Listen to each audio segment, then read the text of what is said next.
Guts has awakened peak superhuman strength and is finally free from the brand of sacrifice after all these years. Because Berserk chapter 385 just wrapped up Guts' enlightenment arc, meaning next up we are finally heading to the front lines in the final war against Griffith and Fantasia. All thanks to how Guts' recent power-up has turned his brand from a curse into a source of unimaginable power, confirming that my guy will finally get the happy ending he deserves. But how do we know all this? Well, as the chapter title suggests, the tide has turned in this battle with the God Hand. After all, the catastrophic event that plunged the world into hell was Griffith's great wave of the Astral World, which fused the physical and astral worlds together. But now that Guts has awakened his astral heritage, he has changed Berserk forever. In spite of this, the chapter begins with Daiba sensing that Guts is dead? Well, this is because the Guts that we all know is gone forever. His time in the Stupa has seen him reborn into a new being unlike anything we've seen before. The perfect counter to Griffith, because he's now free of the malice inside him, the malice that made Guts detectable to spirits and thus made it hard for him to live with other people. But we'll get to more on that later. As firstly, Azan and Isidro were in the middle of morning drills when they saw a commotion by the tomb. Inside, Guts woke up and realized that he could see clearly even in the darkness. Remember, no light could ever enter the burial chamber, yet Guts can see himself perfectly fine. Similar, in theory, to Void, whose visual perception has surpassed the need of the physical world. The ripples from the water also look like the abyss too, representing that the astral world in this location has calmed down and how much stronger Guts has become already. He now has nature working alongside him. He's no longer nervous or at risk of being rage baited, but instead, for the first time since the Golden Age, calm and at peace with himself. He knows what to do now by pure instinct. Thus, Bro walks up to the stone door and pushes the slab open with insane strength, further proving that Guts is no ordinary human. He basically came out like Jesus rose from the dead on the third day. All the Kushan soldiers were ready to throw hands, but Silat tells them not to get too close to him. After all, he jailed Guts because he knew how built different he was, and that was before Guts' recent mental training arc, where he learned the truth of his origins as a godly half-astral being. And so, Daiba tells them to get their asses out of the way as he and Isidro witness Guts emerge as a new man. I mean, my goat Isidro looks like he's ready to bawl his eyes out with joy, but you know, the sun was bright, obviously. Nonetheless, they all watch as Guts aura farms by effortlessly shattering his restraints just by flexing his fist. I mean, Bro was on that Fist of the North Star type shit. However, this moment is actually very important, because despite how freakishly strong Guts was before, not even he could do this without looking like he's even trying, and that is why Guts' transformation is about to be unlike anything the entire Kushan Empire could have ever expected, making it a force of good instead of evil. When Guts first went in, he was treated like a beast, a demon, and the ill omen who only brought misfortune that Gambino's men once believed Guts to be at the moment of his birth. But it's not like the Kushan Empire didn't have cause for concern. It was proven right because Rakshas, a former Bakiraki clansman turned apostle, infiltrated the empire by possessing the northern clan's chief's body as he attended the Kurultai, which in the real world is a conference attended by Mongol Khans and military leaders to choose the next great Khan or declare war. Back then, Rakshas summoned a massive tornado and attracted tons of trolls to ravage the capital city. It was essentially Falconia's declaration of war, which Guts has since been prepping for. But thanks to Farness and Shirky's magic, the Rakshas problem was taken care of, with Silat himself landing a seemingly fatal blow to the apostle, bringing us to where we are now as we approach the end of the Eastern Exile arc. And whilst it may feel short, that doesn't stop it being peak, as these chapters are packed with lore that some of you may be familiar with. That is because the Kushan Empire and even Emperor Ganishka were all from real life history. Now trust me, okay? What I'm about to tell you is vital to understanding Berserk as a whole. You see, the Kushan Empire was an empire based in northern India and Afghanistan that combined influences from Hinduism, the old Persian religion Zoroastrianism, and Greek culture that existed as far back as the early 1st century AD.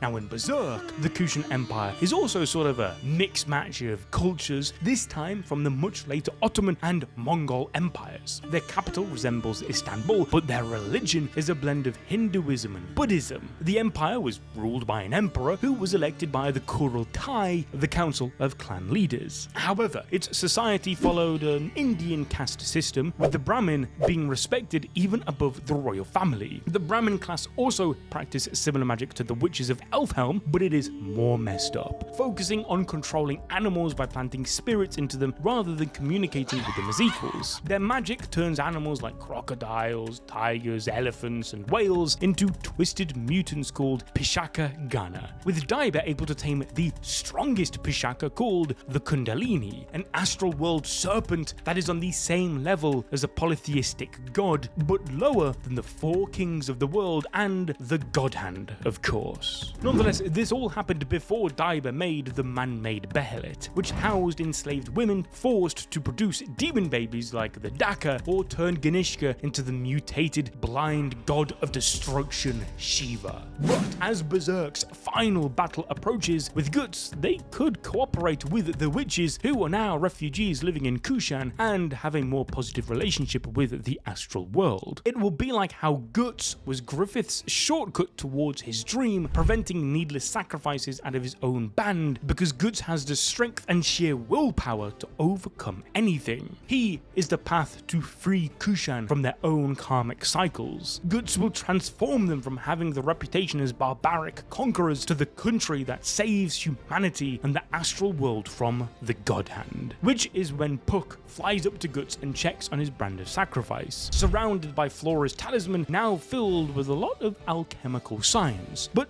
to name just a few: the sun for gold, the moon for silver, the hexagram or Star of David representing the intersection of opposites, referencing the astral world and the physical world, and the elemental pentagram. Then there's the 5 Hebrew letters that represented the Cliffoth, which happens to be the evil dimension where Slant of the God Hand rules. The point of this combination of signs is to contain the evil of the brand. However, it looks like the brand is no longer going to be a problem. Yes, you heard me right. After all these years, Guts may finally be free of the very thing that symbolizes everything wrong in his life: the eclipse. You see, Daiba can sense OD like every magic user in the series, but Guts' OD in particular should be identified with malice and such due to the brand of sacrifice staining his human body and his own negative emotions corrupting his soul, even creating the beast of darkness within him. In spite of this, Puck says that Guts is connected, which might not have anything to do with the brand itself changing, but instead Guts' ties with the interstice are no longer because of the brand getting in his way. This means that the brand will never bleed again like it usually does when near any evil spirits. Guts is free from ever cursing those he loves again by simply being with them. Remember, that is the entire reason he had to leave Casca behind with Rickett and co in the first place once he became the infamous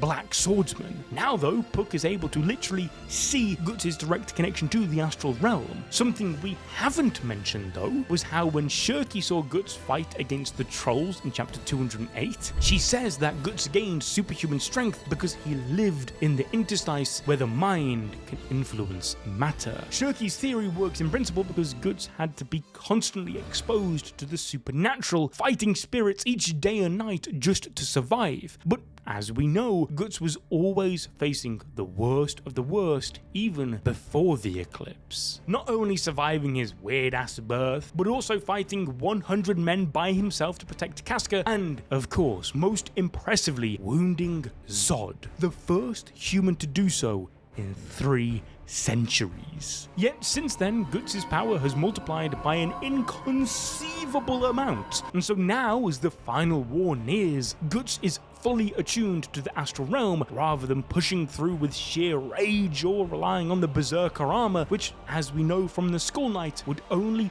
end in disaster. Now, talking of which, I'm not saying that the Beast of Darkness has been put down or anything. It may even fight alongside Guts as a positive force now to keep him alive and supply him with great strength without the risk of slaughtering those he loves in a blind fury. All that really matters for the battle with Griffith, however, is that Guts is no longer just a hulking ball of rage-filled flesh. He has evolved into something totally new, a literal divine being. You see, in Berserk's cosmology, the deeper layers of the astral world, such as the Abyss, are inhabited by what we know as the polytheistic gods, the ones found in organized religions. However, there are forces above them and even the God Hand, the four kings of the world. They are astral beings who command the four elements, the four cardinal directions, and they are also called the four angels. Basically, they are the real angels of the true god of Berserk, who have existed even before the existence of the five angels of the God Hand, who serve the unholy god born of man called the idea of evil. The best part is that any witch can summon their help through the formation of the Four, which is considered one of the most basic spells of them all. And so that should be GG, right? I mean, the God Hand have to be cooked. Well, not so fast. You see, the Four Kings are in stark contrast to the idea of evil. They exist as a force of pure good. As such, they are fundamentally passive, neutral forces of nature who love humans and want to protect them. However, they only respond to distress or when their elemental territories are being affected. In spite of this, the Four Kings do not engage in violence. After all, violence is for the physical world. It is a form of evil.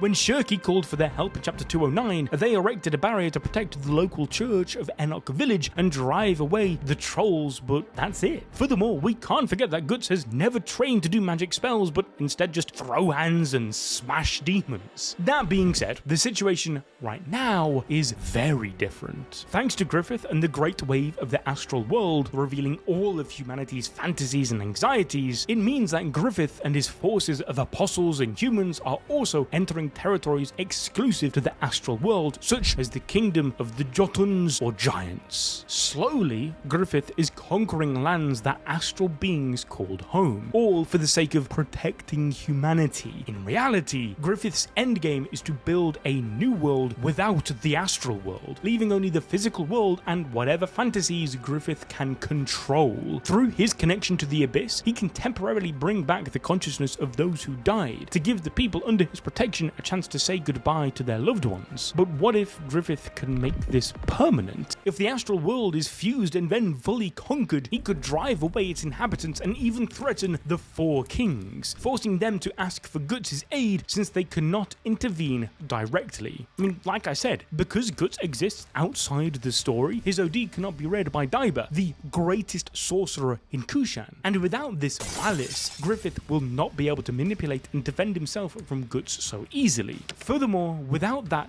malice, is there still the violence that the Four Kings are against? We spoke about how they intervened to protect people, but well, that's the core difference with Guts' new fighting spirit. He's no longer fighting to kill Griffith, but to protect Casca. Thus, the Four Kings may even provide my guy some form of grace and added buffs to help get the job done, almost like a one-man God Hand of good intention, ultimately laying the groundwork for Guts' happy ending. Because with the Stupa meditation and Flora's guidance, Guts has been exorcised of all the evil that had been polluting his soul ever since the eclipse. The final piece of freedom he required to finally save Casca and be with her for good. Because as Guts said in chapter 287, after failing to catch Casca due to his metal arm, I guess even if you force back what was lost, it still won't be the way it was. And he's right, forcing things will not help.